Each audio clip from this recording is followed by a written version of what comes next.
Баршаңызға сәлем. Сіздер көптеген тауарларда Қытайда жасалынған деген сөздерге үйренген боларсыздар. Себебі Қытай өз тауарларымен бүкіл әлемді жаулап алды десе қателеспеспін. Әрине, Қытай дегенде бізге ең бірінші арзан электрондық техника, киім және ойыншықтар еске келеді. Ал сіздер тек қана Қытай шекарасынан шықпайтын ерекше дүниелер бар екенін білесіздер ме? Білмесеңіздер, видеоны соңына дейін қараңыздар. Өйткені сіздерді таңғалдыратын заттар өте көп. Алдымен каналға жазылуды және ештеңені жіберіп алмау үшін қоңыраушаны басуды және видеомызға лайк басуды да ұмытпаңыздар. Зәрдеп пісірілген жұмыртқа. Қытайда көптеген ерекше дәстүрлер сақталған. Олардың арасында бір түрлі рәсімдер де бар. Чэньцзэн провинциясының қалаларының бірінде жыл сайын фестиваль өтеді. Онда жергілікті тұрғындар ұл балалардың зәріне жұмыртқа пісіретін уақыт. Бұл Донгьянканың материалдық емес мәдени мұралар тізіміне енген және қала тұрғындары арасында жоғары сұранысқа ие дәмді тағам. Ол кезде бастауыш мектептің дәліздеріне шелектер орнатылады. Мұнда 10 жасқа дейінгі дені сау ұлдардан күн сайын жаңа зәр алынады. Кейбір сатушылар жұмыртқа дайындау үшін саябақтар мен қоғамдық дәретханаларда балалары бар ата-аналарды арнайы іздейді. Жұмыртқаны несеппен пісіру идеясы жиіркенішті болса да, жергілікті тұрғындар бұл рәсім денеге көптеген пайда әкеледі деп санайды. Көптеген сатушылар бұл бизнесте ондаған жылдар бойы жұмыс істеп келеді және айтарлықтай табыс табады. Пури шайы. Пури шайы Ханан провинциясында Чихуа плантациясында Қытайдағы ең танымал шай сорттарының бірі өседі. Оның ерекшелігі қыздар оның жапырақтарын аузымен жинайды. Аңыз бойынша бұл шайларды бір кездері перерлер аузымен жинаған және бұл шайдың сиқырлы қасиеті бар деп есептеледі. Бұл жерге қыздарға жұмысқа тұру үшін жапырақтарын қолмен ұстамауға ант беруі керек. Дені сау, денелерінде тыртықтары болмауы қажет. Жанұяны жоспарлау сертификаты. Қытай Халық Республикасында отбасын жоспарлаудың қатаң тәртібі бар. Ерлі зайыптылар балалы болу үшін 3 ай бұрын немесе одан кейін отбасын жоспарлау туралы анықтамаға өтініш беріп алуы керек. Бұл куәлік заңды балалы болу құқығын береді. Осының барлығы отбасын жоспарлауға қатаңдық пен жауапкершіліктің жаңа деңгейін береді. Фейскини. Қытайда теріні күн сәулесінен қорғау, сұлулық пен денсаулық мәдениетінің маңызды бөлігі болып табылады. Егер сіз қытайлық жағажайға немесе бассейнге барған болсаңыз, ерекше бас киімді көрген боларсыздар. Оны фейскини деп атайды. Бұл ерекше аксессуар серпімді купальник материалынан жасалған және ол аздап қорқытуы мүмкін. Дегенмен шын мәнінде фейскинис бұл жай ғана сән үрдісі емес.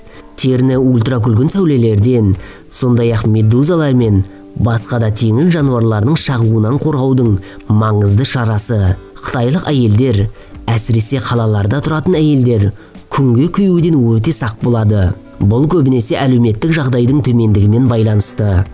Сондықтан Қытайда танымал болып келе жатқан терінің сұлулығы мен денсаулығын сақтаудың тағы бір жолы фейскинис. Тірі жануарлары бар салпыншақтар. Қытайда жануарлар мен тасбақалар бар салпыншақтар сатылады. Бұл жануарлар сәттілік әкеледі деп есептеледі. Олар бірнеше ай бойына жететін қоректік заттары бар сұйықтықта сақталады. Алайда байғұс жануарлардың мөрленген қалташаларда қалай тыныс алатыны және нәжістермен бірге қалай жүретіні түсініксіз. Жанашыр адамдар мұндай салпыншақтарды көп мөлшерде сатып алып, жануарларды босататыны белгілі. Бірақ бұл пайдасыз. Өйткені компаниялар сатылымнан ақша тапқандықтан, олар бұл салпыншақтарды сатуды жалғастыра береді. Әрине бұл өте қатыгез көрінеді. Шеге үйлер. Қытайда көптеген жаңа құрылыс жобалары дамуда. Бұл көбінесе жергілікті тұрғындарды көшіруге әкеледі. Бірақ билік ұсынатын өтемақы жеткіліксіз болғандықтан, үйлерінен кеткісі келмейтіндер де бар. Жаңа ғимараттар арасында жалғыз тұратын немесе жолдарды жауып тұрған бұл үйлер шеге үйлер деп аталады. Қытайда бұл құбылыс сирек емес, және оларды шығаруға барлық әрекеттерге қарамастан, мұндай үйлерді көшелерде жиі көруге болады. Бұл термин Қытай тілінен келіп, қоршаған ортаның үйлесімділігін бұзатын ғимарат дегенді білдіреді. Соңғы 10 жылдықта Қытайда туристерді ғана емес, сонымен қатар сәулет өнерін сүйетіндерді де қызықтыратын мұндай шеге үйлер көбейіп кетті. Әртүрлі еттер. Сіздер мүмкін акуланың етін сатып алу үшін ешқашан азық-түлік дүкеніне бармаған шығарсыздар. Ал қытайлықтар үшін күнделікті жағдай. Оларды тек көше дүкендерінде ғана емес, Walmart секілді үлкен супермаркеттерде де сатып ала аласыз. Әрине, олардың бағасы түріне және акуланың өлшеміне байланысты. Ал егер сіз акуланы жегіңіз келмесе, қолтрауынның етіне қалай қарайсыз? Оларды тіпті тірі күйінде де сатады. Оны сатып алып, өзің өлтіруің керек. Бұлардан басқа Қытайдың дүкендерінде және базарларында бақалар, тасбақалар, құрт-қоңыздарды да сатады. Қысқасын айтқанда, қытайлықтар жер бетінде қозғалатын барлық жан-жануарды жейтін секілді. Полиция қаздар. Қытайдың Синьцзян провинциясының ауылдық полиция қызметкерлері қылмыспен күресу үшін үй қаздарын пайдаланады. Құқық қорғаушылар құстар иттерге қарағанда әлде қайда тиімдірек қызмет етеді деп мәлімдейді. Қаздар агрессивті, көру қабілеті өте күшті, және оларға жақындағанда кез келген адам олардың қаншалықты қатты айқайлайтынын біледі. Олардың үнін ештеңе өшіре алмайды. Сонымен қатар, қаздар өте батыл құстар. Олар өз аулаларына кірген кез келген бейтаныс адамға шабуыл жасауға дайын деп атап өтті полицей.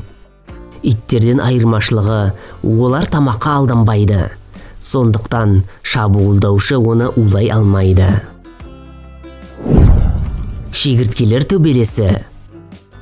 Шегірткелер төбелесі Қытайдың көптеген аймақтарында танымал ойын-сауық түрі болып табылады. Императорлар мұны мыңдаған жылдар бұрын жақсы көрген, ал қазір қарапайым адамдар арасында өте танымал. Енді осы қызық процесті толығырақ қарастырайық. Күзде Қытайдың Шанхай сияқты ірі қалаларының базарлары ауылдан әкелінген шегірткелерге толып кетеді. Сатып алушылар оның аяқтары мен жақтарын қарап, ең күшті шегірткені таңдауға тырысады. Кейде олар екі шегірткені сатып алып, оларды бір-біріне қарсы қойып, ең күштісін таңдайды.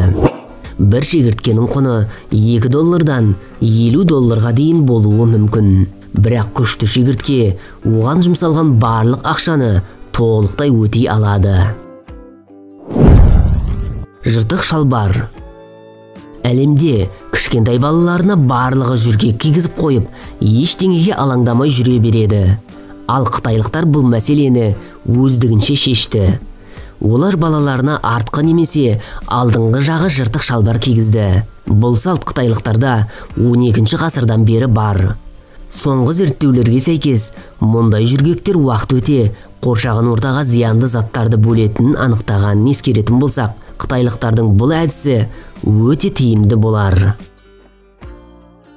Ал сіздер бұл заттар туралы не ойлайсыздар? Сізді таңғалдырғаны қай зат? Комментарияда бөлісіңіздер.